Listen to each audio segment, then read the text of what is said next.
Here's Exemplary Marketing's app development process, and it's super cool. So here's the breakdown for you.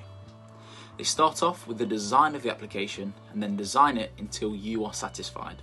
This is something they swear by, so if it takes 3 months to design an app, you can definitely count on these guys to make sure your design comes out exactly the way that you want it. Next, they grant a proposal that includes the specs of the application, how long it will take, cost and contract. They then run it through DocuSign to ensure both parties are secure when going through the app development process. They then proceed to explain the application development process and how it works.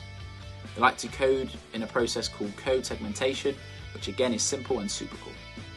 Code segmentation ensures that the client is seeing what they are paying for, meaning the client will pay a certain percentage, like 20%, to have the guys at Exemplary code the app. They then shoot it through the test flight so you can test the app on your phone. They continue this process until you get it to 100%.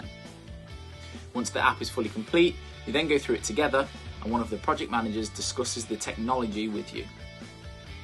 Once confirmed, Exemplary Marketing puts the app on both iOS and Android stores. And boom, the process is complete.